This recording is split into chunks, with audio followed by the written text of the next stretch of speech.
असम में प्रधानमंत्री का कांग्रेस पर घुसपैठ और तुष्टीकरण पर तीखा प्रहार। बोले भाजपा देश को घुसपैठियों से बचाने और मुक्त करने के लिए संकल्पित। संतुष्टीकरण पर जोर। पूर्वी सिंहभूम में आदिवासी महादरबार में चंपई सोरेन हुए शामिल। कांग्रेस का रांची में मिलन समारोह। मंत्री सुदीव्य कुमार ने झारखंड आंदोलनकारियों को सौंपा प्रशस्ति पत्र। केंद्रीय मंत्री अन्नपूर्णा देवी को खेल प्रतिभाओं को तराशने और निखारने पर जोर। सांसद खेल महोत्सव का पोस्टर लॉन्च। 23 सितंबर से विभिन्न स्पर्धाओं में खिलाड़ी दिखाएंगे दमखम। और परंपरागत तरीके से मनाया जा रहा है जिउतिया का पर्व। पूर्वी सिंहभूम में देशवा महोत्सव की धूम। रांची में रिसालदार शाह का सालाना उर्स मुबारक। सीएम करेंगे चादरपोशी।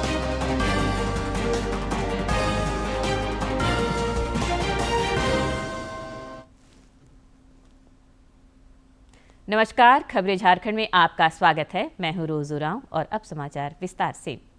प्रधानमंत्री नरेंद्र मोदी ने आज असम को कई विकास परियोजनाओं की सौगात दी। गोलाघाट में उन्होंने असम बायो एथेनॉल संयंत्र का उद्घाटन किया और स्वच्छ ऊर्जा पर जोर दिया। गोलाघाट में जनसभा को संबोधित करते हुए श्री मोदी ने वोट बैंक और तुष्टीकरण की राजनीति पर कांग्रेस को घेरा। उन्होंने कहा कि मौजूदा सरकार के लिए तुष्टीकरण नहीं बल्कि संतुष्टीकरण विकास का मंत्र है।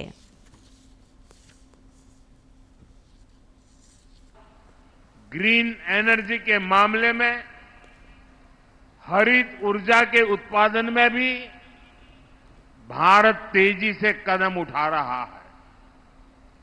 एक दशक पहले भारत सोलर पावर के मामले में बहुत पीछे था, लेकिन आज सोलर पावर के मामले में भारत दुनिया के टॉप 5 देशों में आ गया।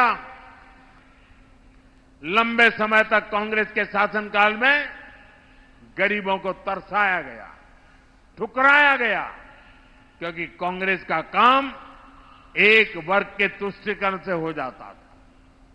उनको सत्ता मिल जाती थी, लेकिन बीजेपी तुष्टीकरण नहीं, संतुष्टीकरण पर जोर देती है।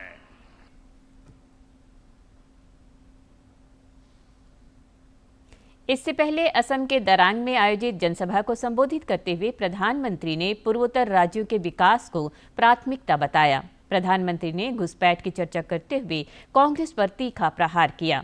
उन्होंने कहा कि भाजपा देश को घुसपैठियों से बचाने और मुक्त करने के लिए दृढ़ संकल्पित है। श्री मोदी ने कांग्रेस को घुसपैठियों और देश विरोधियों का रक्षक करार दिया। कांग्रेस देश हित की कभी परवाह नहीं करती। आज कांग्रेस देश विरोधियों की, घुसपैठियों की भी बहुत बड़ी रक्षक बन चुकी है। कांग्रेस जब सत्ता में थी तो घुसपैठ को बढ़ावा देती थी। और कांग्रेस चाहती है कि इस घुसपैठिए हमेशा के लिए भारत में ही बस जाए और भारत का भविष्य घुसपैठिए तय करे। एक समय में मंगलदोई ने असम की पहचान बचाने के लिए अवैध घुसपैठ के खिलाफ बहुत बड़ा आंदोलन देखा है, लेकिन पहले की कांग्रेस सरकार ने आप लोगों को इसकी भी सजा दी है, आपसे इसका बदला लिया है। कांग्रेस ने यहां जमीन पर अवैध कब्जे होने दिए, हमारे आस्था के स्थानों पर, हमारे किसानों के, आदिवासियों के हक की जमीन पर डाका डाला। बीजेपी एनडीए सरकार बनने के बाद अब उन स्थितियों को बदला जा रहा है। यहां के अवैध कब्जों को हटाया जा रहा है। हिंदी दिवस पर झारखंड समेत देश भर में कई कार्यक्रमों का आयोजन हुआ। केंद्रीय गृह मंत्री अमित शाह ने आज गुजरात के गांधीनगर में अखिल भारतीय राजभाषा सम्मेलन को संबोधित किया। इस दौरान उन्होंने मातृभाषा में बच्चों की शिक्षा और उनसे संवाद पर जोर दिया।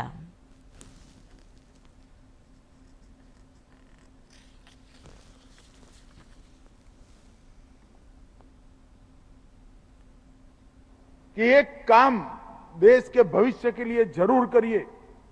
आपके बच्चों के साथ आप मातृभाषा में बात करिए, आपके बच्चों को मातृभाषा बोलते हुए सिखाइए, पढ़ते हुए सिखाइए, और ये देश को तो मजबूती देगा ही, आपके बच्चे के भविष्य के लिए भी ये बहुत जरूरी है।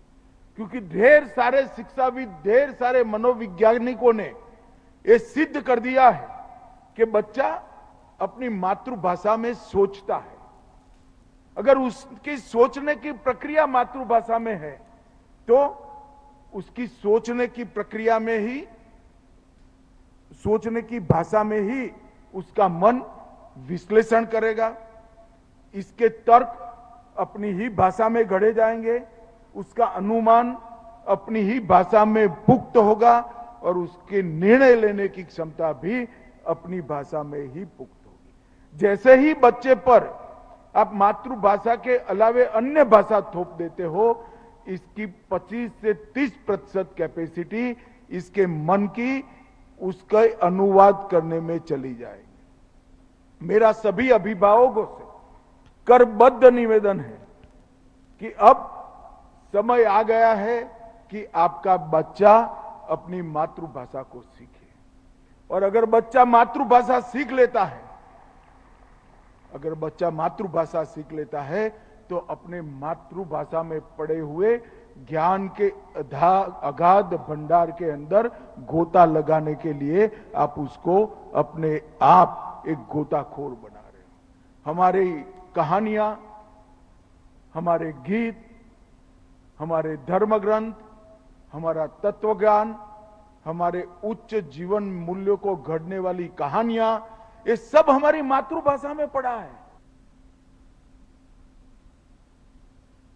रांची में कार्मिक, प्रशासनिक और राजभाषा विभाग द्वारा हिंदी दिवस पर आज कार्यक्रम आयोजित हुआ।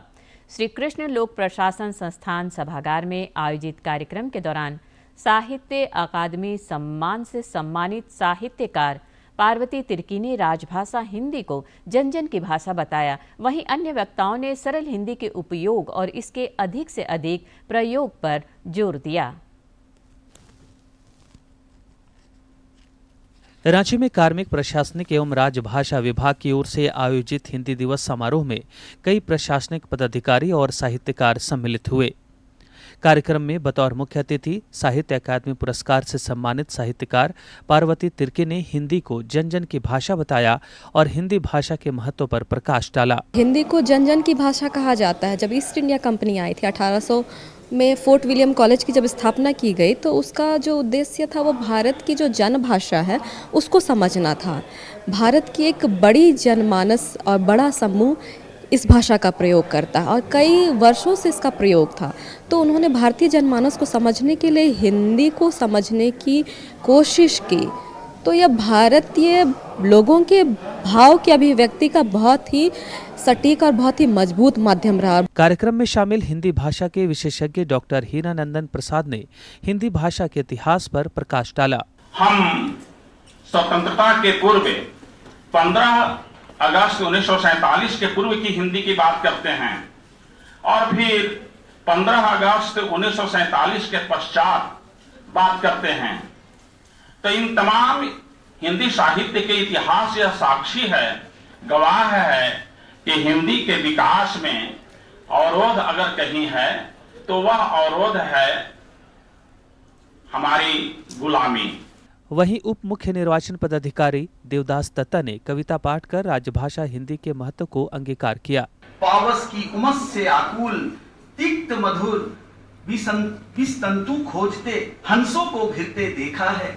कार्यक्रम में मुख्य रूप से कार्मिक विभाग के सचिव आसिफ हसन, विशेष सचिव ओम प्रकाश शाह, संयुक्त सचिव अमर कुमार, अनिल प्रतीक मिंज समेत कई अधिकारी और आमजन मौजूद रहे।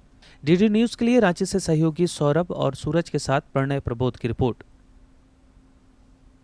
ग्रामीण विकास मंत्री दीपिका पांडे सिंह ने आधी आबादी के सशक्तिकरण पर बल दिया है। गोड्डा के महागामा अंतर्गत मेहरवा प्रखंड में वे JSLPS की पहल पर आयोजित दीदी मिलन समारोह में शामिल हुई।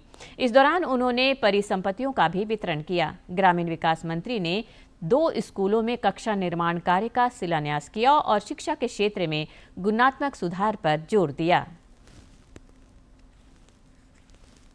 जमशेदपुर के बिष्टुपुर में आदिवासी महादरबार का आयोजन हुआ, जिसमें पूर्व मुख्यमंत्री और भाजपा के वरिष्ठ नेता चंपई सोरेन समेत 3 राज्यों के करीब 2000 प्रतिनिधि शामिल हुए। इस दौरान जनजातीय समुदायों के हित से जुड़े मुद्दों पर विमर्श हुआ। मौके पर श्री सोरेन ने राज्य सरकार पर निशाना साधा और आदिवासियों तथा मूलवासियों के अधिकारों की रक्षा के लिए संघर्ष जारी रखने का ऐलान किया। उन्होंने कहा कि हमें अपनी परंपरा और संस्कृति को बचाए रखने के लिए संघर्ष तेज करना पड़ेगा। वक्ताओं ने इस दौरान पेशा कानून लागू करने पर भी जोर दिया।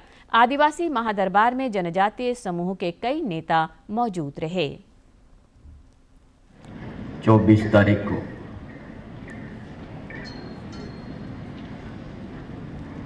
और उस लड़ाई जैसे हम यार वो भी कहा था, हम इस राज्य सरकार का जो दम है तो हम चंपई सोरेन को रुकेगा। बहुत प्रयास किया था, 6 लिहार में फोर्स को रख देता, पूरा कुलान, पूरा छोटनागपुर एरिया, हजारीबाग, धनबाद, बोकारो, गिरिडीह, रामगढ़, हर जगह छावनी कर दिया था, किसी को नहीं जाने दिया जाए।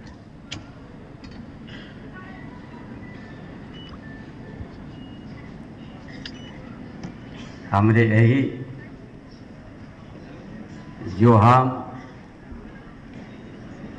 जो घोषणा किया था, यही माराम बोरू जाहिर आयो सिंगी बुंगा को ध्यान में देके कि हमारा लड़ाई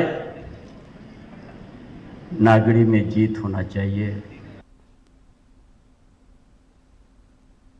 रांची में आज कांग्रेस द्वारा मिलन समारोह का आयोजन हुआ। इस मौके पर कई लोगों ने पार्टी की सदस्यता ग्रहण की। प्रदेश अध्यक्ष केशव महतो कमलेश और अन्य नेताओं ने सबों का स्वागत और अभिनंदन किया। इस मौके पर विधायक दल के नेता प्रदीप यादव और पूर्व प्रदेश अध्यक्ष राजेश ठाकुर भी मौजूद रहे।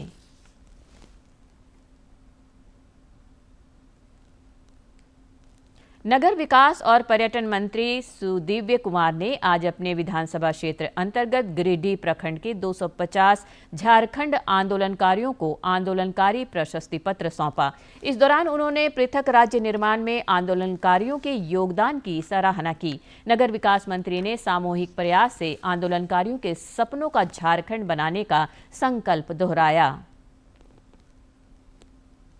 आदिवासी अस्तित्व बचाओ मोर्चा के बैनर तले आदिवासी समाज के लोगों ने आज रांची में आक्रोश बाइक रैली निकालकर कुर्मी और कुड़मी समाज को एसटी सूची में शामिल करने का विरोध दर्ज कराया।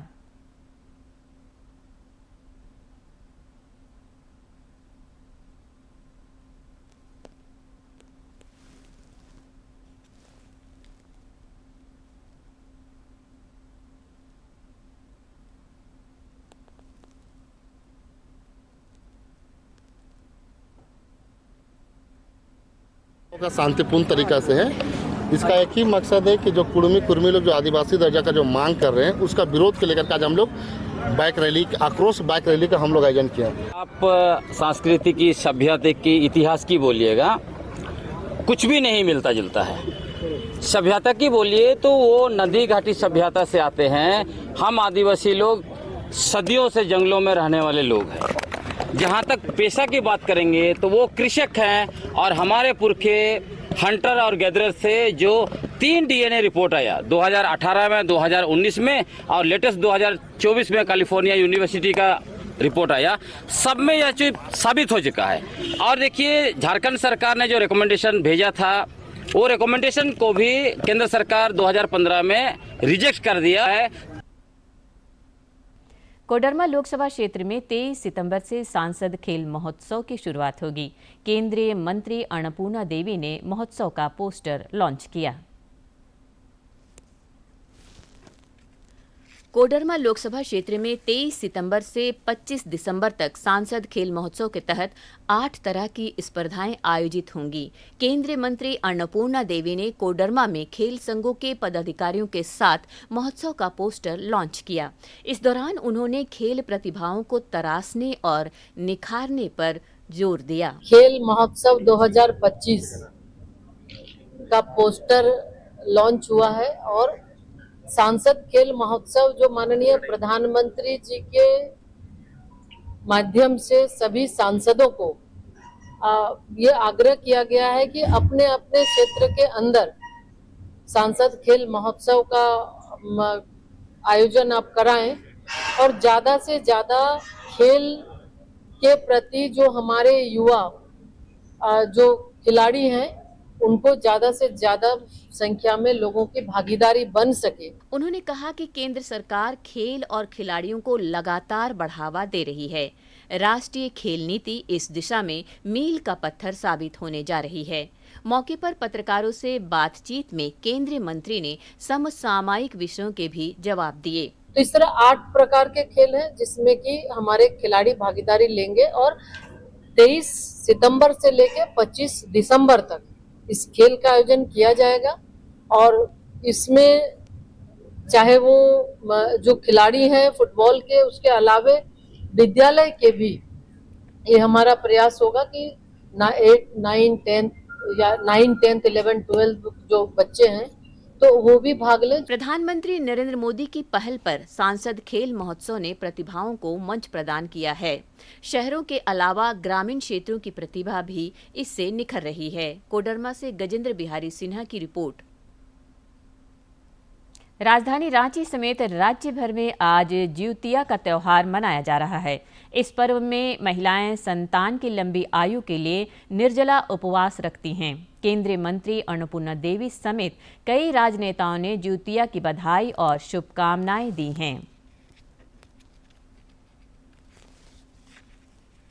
पूर्वी सिंहभूम में देशवा करम महोत्सव की धूम दिखी, जिसमें पूर्व मुख्यमंत्री चंपई सोरेन भी शामिल हुए।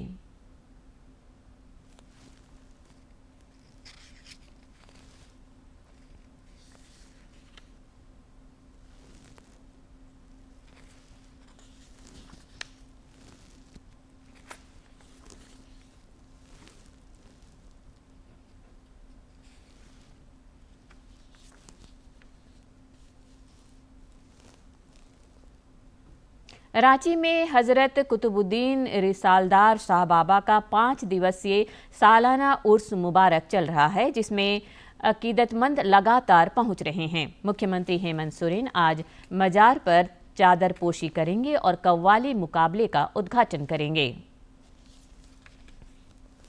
प्रधानमंत्री नरेंद्र मोदी की प्रेरणा से पर्यावरण संरक्षण में खास और आम सभी रुचि दिखा रहे हैं। हजारीबाग के दिनेश साहू भी इस मुहिम में सतत लगे हैं। कार्यों और योगदान की वजह से वे हरियाली दूत के नाम से विख्यात हैं। और पूरी दुनिया प्रदूषण से जूझ रही है, वहीं कई ऐसे लोग हैं जो प्रदूषण मुक्त भारत के निर्माण के लिए पर्यावरण संरक्षण की दिशा में काम कर रहे हैं।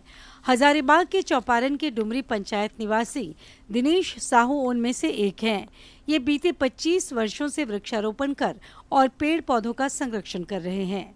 स्थानीय लोग अब इन्हें हरियाली दूत कहते हैं। हम 2002 से क्या मन में मेरा आया, जो ऑक्सीजन कट रही थी, पेड़ कट रहे थे, तो स्टार्ट किए हम पेड़ पौधा लगाना, धीरे धीरे स्टार्ट किए और 2000 से काम हम शुरू किए इस पर। मैंने हर साल 1001 पौधा बांटना। हरियाली दूत के इस अभियान को देखकर लोग उनसे प्रेरित हो रहे हैं और उनके इस अभियान में शामिल भी हो रहे हैं। जिला परिषद प्रतिनिधि सुधीर कुमार कौशल ने कहा, कभी उग्रवादियों का सेफ जोन रहा डुमरी पंचायत अब हरियाली और शांति का परिचायक बन गया है।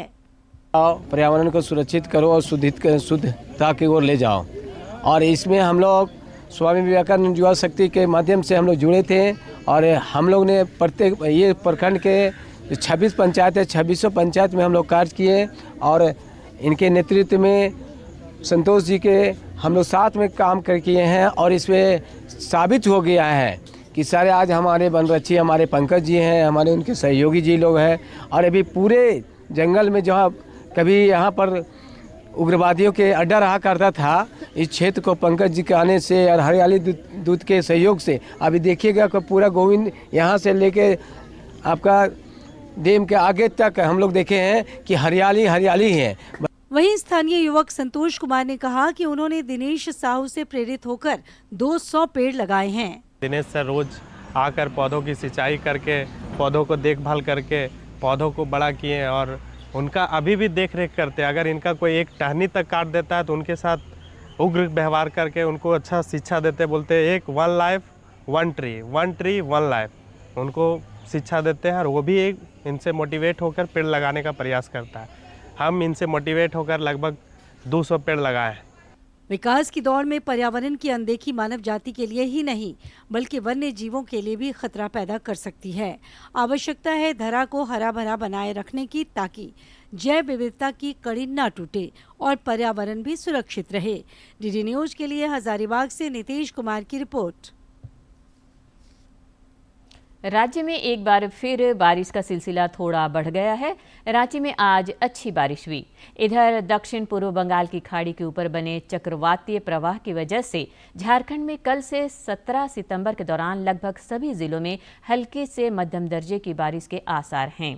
कुछ जिलों में भारी बारिश को लेकर मौसम विज्ञान केंद्र ने अलर्ट जारी किया है। इस अवधि में आंधी और वज्रपात की भी आशंका है। कल रांची, बोकारो, धनबाद, खूंटी और कोल्हान तथा संताल में कहीं कहीं भारी बारिश हो सकती है। आगामी 16 सितंबर को भी राजधानी रांची समेत कई जिलों में तेज बारिश का पूर्वानुमान है। 17 सितंबर को हजारीबाग, कोडरमा और चतरा तथा संताल के विभिन्न जिलों में भारी बारिश की संभावना है। केंद्र सरकार खेल और खिलाड़ियों के विकास के लिए प्रतिबद्ध है। इसी दिशा में केंद्रीय कैबिनेट ने राष्ट्रीय खेल नीति को मंजूरी भी दी है। इधर हजारीबाग में 5000 से अधिक बेटियां कराटे का प्रशिक्षण प्राप्त कर आत्मनिर्भरता के गुर सीख रही हैं।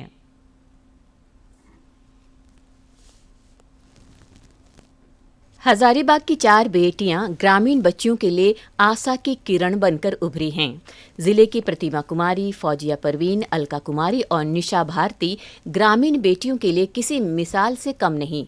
ये बीते 5 सालों से गांव-गांव जाकर ग्रामीण क्षेत्र की बेटियों को कराटे का प्रशिक्षण दे रही हैं।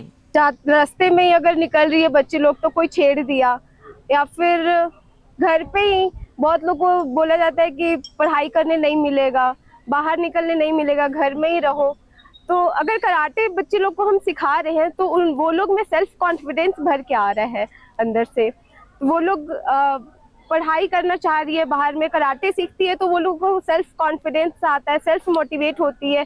कस्तूरबा गांधी स्कूल में ग्रामीण क्षेत्र में जाके बच्चे लोग को ट्रेनिंग देती हूँ ताकि वो लोग ग्रामीण क्षेत्र से निकल के आगे बढ़े और उनके अंदर ये कॉन्फिडेंट रहे, कहीं भी जाए हमें किसी प्रकार का कोई दिक्कत ना हो। तो कराटे सीखने से वो लोग के अंदर मन में ये बात आता है कि हम लोग कहीं भी अकेले जा सकते हैं, कुछ भी कर सकते हैं।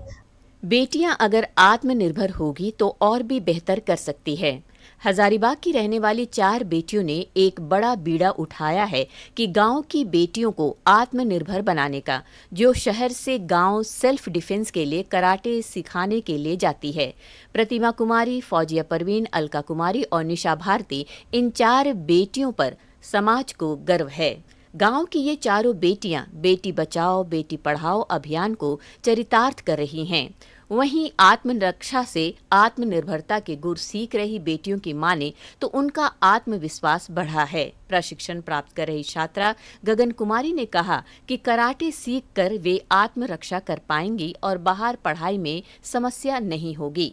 सर बोले कि ये सब सीखना लड़की लोग के लिए जरूरी होता है, तो कॉन्फिडेंस जागा। फिर मैंने ट्राई किया, फिर थोड़ा सा ये लगा कि नहीं होगा, फिर मैं ट्राई करते रही। फिर फौजिया दी हम लोग को पूरा अच्छा से ट्रेंड किए और हम टूर्नामेंट में 2, 3, 4, 5 बार गए। अब डर नहीं लगता। हजारीबाग पुलिस ने ग्रामीण बेटियों को आत्मरक्षा के गुर सिखाने वाली 4 बेटियों के प्रयास को सराहा है। अतिरिक्त पुलिस अधीक्षक अमित कुमार ने इस प्रयास को एक कारगर कदम बताया है। ट्रिक्स है कराटे के, इनके द्वारा स्कूलों में, कस्तूरबा विद्यालय ऐसे विद्यालयों में, प्लस और भी जिन विद्यालयों में जो गर्ल्स स्कूल है, गर्ल्स हाई स्कूल है, उन्हें बुलाकर उनके द्वारा क्लास कराया जा रहा है। एक अच्छी पहल है, अच्छा प्रयास है हजारीबाग कराटे एसोसिएशन द्वारा किया जा रहा है। ग्रामीण बेटियों की आत्मनिर्भरता ग्रामीण विकास का आधार है। बेटियों की उन्नति से जहां एक ओर गांव समृद्ध बनेगा, वहीं दूसरी ओर यह प्रयास राष्ट्र निर्माण में सहायक सिद्ध होगा। डीडी न्यूज के लिए हजारीबाग से गौरव प्रकाश की रिपोर्ट। और अब जानते हैं किन बातों के लिए इतिहास के पन्नों में आज का दिन खास है।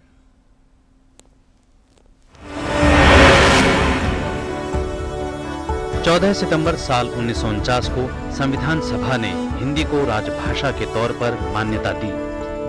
आज ही के दिन इसे भारत गणराज्य की आधिकारिक भाषा के रूप में अपनाया गया। इसलिए हर साल 14 सितंबर को हम हिंदी दिवस मनाते हैं। हिंदी दिवस के मौके पर भारत सरकार पूरे 15 दिन का हिंदी पखवाड़ा मनाती है। संविधान के अनुच्छेद 343 के तहत हिंदी को राजभाषा बनाया गया है। चीनी, स्पेनिश और अंग्रेजी के बाद हिंदी दुनिया की चौथी सबसे ज्यादा बोली जाने वाली भाषा है। 14 सितंबर साल 2000 में भारत रत्न अटल बिहारी वाजपेयी अमेरिकी कांग्रेस को संबोधित करने वाले भारत के चौथे प्रधानमंत्री बने। इसके साथ ही वे अमेरिका के दोनों सदनों की संयुक्त बैठक को संबोधित करने वाले तीसरे प्रधानमंत्री बने। अटल बिहारी वाजपेयी को भारत के सर्वाधिक करिश्माई नेताओं में से एक माना जाता है। वाजपेयी से पहले वीपी नरसिम्हा राव और राजीव गांधी अमेरिका के दोनों सदनों की संयुक्त बैठक को संबोधित कर चुके हैं। बाद में मनमोहन सिंह और वर्तमान में प्रधानमंत्री नरेंद्र मोदी भी संयुक्त बैठक को संबोधित कर चुके हैं। हिंदी भाषा से लगाव और भारतीय होने पर गर्व करने वाले वाजपेयी ने 1977 में संयुक्त राष्ट्र संघ में अपना पहला भाषण हिंदी में दिया। यह पहला मौका था जब यूएन जैसे अंतर्राष्ट्रीय मंच पर भारत और हिंदी भाषा का मान बढ़ा था। अंत में मुख्य समाचार एक बार फिर। असम में प्रधानमंत्री का कांग्रेस पर घुसपैठ और तुष्टीकरण पर तीखा प्रहार। बोले भाजपा देश को घुसपैठियों से बचाने और मुक्त करने के लिए संकल्पित, संतुष्टिकरण पर जोर। पूर्वी सिंहभूम में आदिवासी महादरबार में चंपई सोरेन हुए शामिल, कांग्रेस का रांची में मिलन समारोह। मंत्री सुदिव्य कुमार ने झारखंड आंदोलनकारियों को सौंपा प्रशस्ति पत्र। केंद्रीय मंत्री अन्नपूर्णा देवी का खेल प्रतिभाओं को तराशने और निखारने पर जोर। सांसद खेल महोत्सव का पोस्टर लॉन्च। 23 सितंबर से विभिन्न स्पर्धाओं में खिलाड़ी दिखाएंगे दमखम। और परंपरागत तरीके से मनाया जा रहा है यूपिया का पर्व। पूर्वी सिंहभूम में देशवाकरम महोत्सव की धूम। रांची में रिसालदार शाह का सालाना उर्स मुबारक। सीएम करेंगे चादरपोशी।